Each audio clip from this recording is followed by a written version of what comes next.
If you live in the Southeast, you're likely to die a decade or so earlier than most other regions. Why? Well, if you look at deaths from natural disasters at first, it sure doesn't explain it. I was really surprised to see that deaths from natural disasters are going down, with climate change making these disasters so much worse and so much more expensive. I would have thought the opposite. Well, it turns out the official numbers in this graph are hiding a much bigger story, so big that the scientist who uncovered it didn't believe the data. We thought we made a mistake. We were like, this can't be true. And we spent like 5 years trying to find what mistake we had made before we decided, okay, this is probably actually true. And not only do these results fundamentally alter our understanding of deaths from climate disasters, they may solve this long-standing mystery in public health.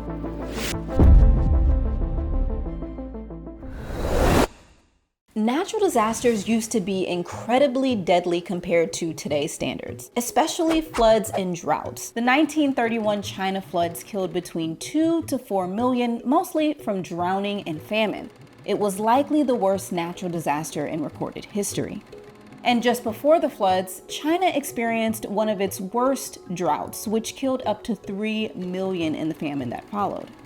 These disasters were of an unimaginable scale. For comparison, the deadliest disaster in the last 50 years in the US was Hurricane Maria, with an estimated death count of more than 4,600. We've come a long way since 1900. Before global trade networks, it was common for famines to follow natural disasters, killing millions of people. Today, those kinds of famine-related deaths have become incredibly rare, thanks to better infrastructure, global food aid, and international cooperation. The biggest bubbles in this graph, representing millions of lives lost, are largely a thing of the past. And that's no small feat. So if it's true that overall disaster deaths have fallen dramatically, then why have the number of billion-dollar disasters in the US risen over the last several decades? I mean, in just 2024 and 2025 alone, we saw hurricanes Helene and Milton devastate the Southeast, the historic LA fires, and deadly flooding in Texas. So I went to the source of the data. Debarati Guha-Sapir, who created MDAT, often described as the most widely used global database on natural disasters.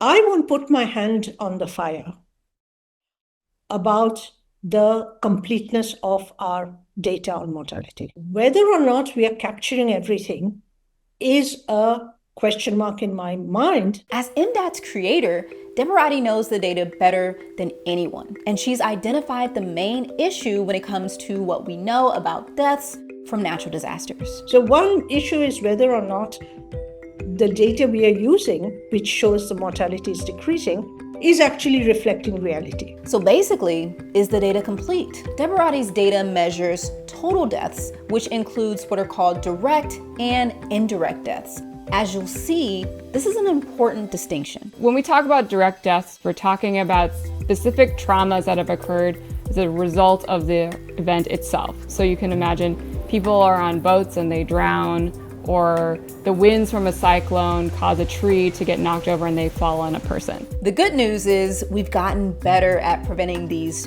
direct deaths. But indirect deaths, which can happen long after the disaster has ended, like families getting sick from contaminated drinking water after a hurricane, are notoriously difficult to measure, which is why graphs like this can struggle to show the full picture.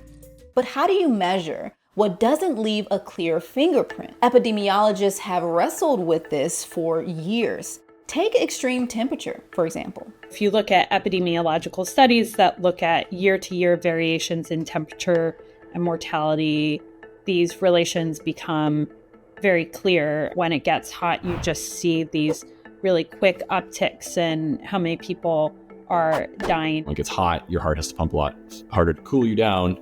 And so a ton of people have heart attacks, but we don't usually write it down as like heat stroke. We write it down as heart attack. So in the data, it's like misdiagnosed. But Solomon and Rachel wanted to know if the same kind of hidden death toll also shows up for tropical cyclones. And that's a tough question because to measure the real impact of hurricanes, you need to compare against a world where no hurricanes ever happened. That's a tall order since hurricanes have always defined life in the region. It's like a bell, and you hit it, and then it's ringing for a long time. And so if you hit it again before it stops ringing, the thing you hear is like the superposition of those two hits. And then you could hit it again and again, and soon it's like, can I figure out what hitting the bell once sounds like? Every state is getting hit by another hurricane before it stops ringing from the last hurricane. And so what you're seeing in the data is this kind of like really noisy pattern of a society that's kind of just ricocheting from storm to storm to storm. They looked at every tropical cyclone, all 501 of them that impacted the continental United States from 1930 to 2015. According to official government statistics, these cyclones led to a total of around 10,000 direct deaths, or an average of 24 deaths per cyclone. But they found that hidden underneath that number is an unbelievably larger one. When states are hit by hurricanes, people dying at an accelerated rate for 15 years. There's this like really, really long shadow to the storms where basically, the effects are reverberating through society for a long time. So an average storm generates about 24 excess direct deaths. And we're saying that if you account for all these indirect deaths, these tropical cyclones are actually causing between 7,000 and 11,000. 7 to 11,000 deaths instead of 24. That's 300 times more deaths. We thought we made a mistake. We were like, this can't be true. And we spent like 5 years trying to find what mistake we had made before we decided, okay, this is probably actually true. We spent many years trying to make sure that it wasn't some kind of fluke in the data, it wasn't sort of a mismodel specification, because these kinds of results could really impact how we think about disaster resilience and investment into the future. I was also curious if, once you take into account all of these indirect deaths, are tropical cyclones getting more or less deadly over time? We see like no reduction in lethality over 100 years, really like zero. So if the true average death toll from a single cyclone isn't 24, but more like 10,000, then how many people have died in the US from cyclones in total? So we did estimate the total mortality burden of all of the cyclones that have hit the United States between 1950 and 2015, and that's between 3 and 5 million deaths. More people have been killed by hurricanes than have died in battle for the United States. And that includes World War I and World War II and the Civil War.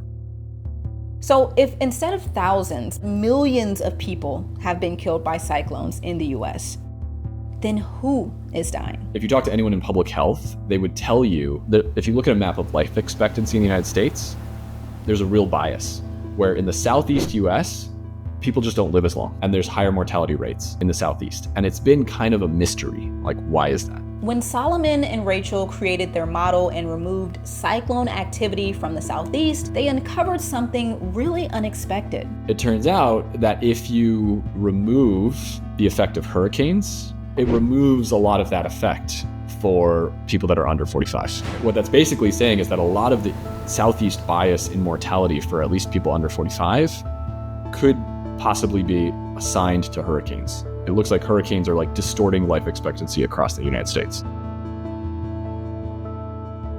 And some age groups are particularly affected by cyclones. A lot of it is infants and people that are over 65 that make up a large fraction of the deaths, and infants in particular have a very high risk. But the reasons for the particularly devastating impacts on infants aren't what you might think. So the storm is causing infant mortality to be higher years and years after for infants that were not in utero, who did not physically experience the storms themselves. So tropical cyclones are killing a lot of people who didn't even exist when the cyclone hit for more than a decade after the cyclone has passed. So what's happening here? And why haven't overall indirect deaths gone down at all? I think what's happening is that people are doing stuff to protect themselves from the dangers that they know about. And when people don't realize that they're facing so much danger, they're not taking any preventive action. And so as a society, we've essentially done nothing to protect ourselves from these indirect deaths. So we've gotten better at preventing the deaths that we can see from things like wind, flooding, and storm surge. But we haven't gotten better at preventing the hidden deaths, which actually feels really surprising given how much we've progressed in the last century. So what's going on here?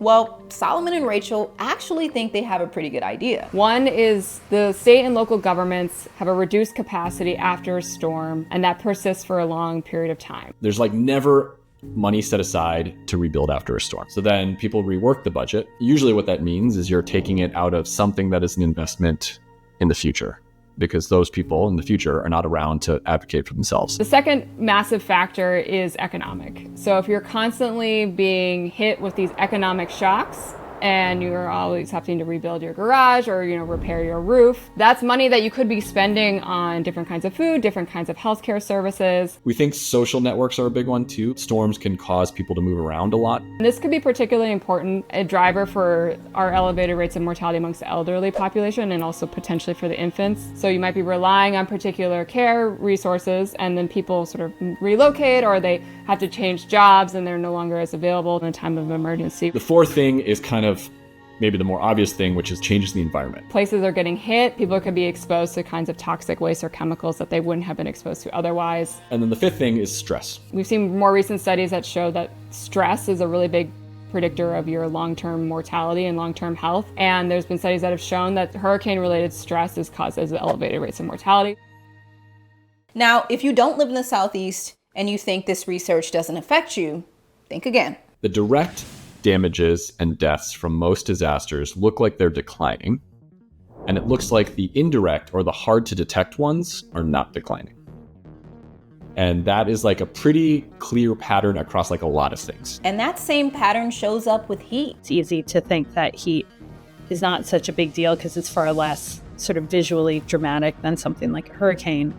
But heat is a really substantive and silent killer. For fires, it's a similar story. The smoke just kills so many people. A recent study found that pollutant reductions from the Clean Air Act are, for the first time, actually reversing in many parts of the US due to wildfire smoke. In many Western states, wildfire smoke has eroded over 50% of the progress made. And this problem is only projected to get even worse as our climate warms.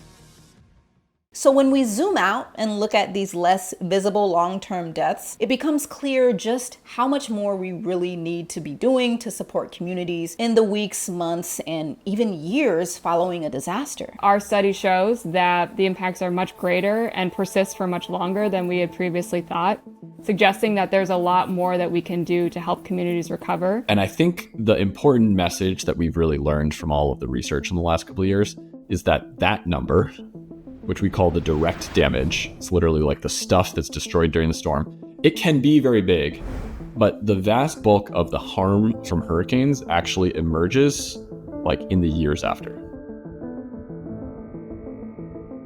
Have you been impacted by long-term or indirect effects from natural disasters? If so, what support has made a positive difference? Let us know in the comments, and we'll see you next time on Weathered. Before you go, I need to talk about PBS. Congress recently eliminated funding to the Corporation for Public Broadcasting, which funds public television and radio stations across the United States.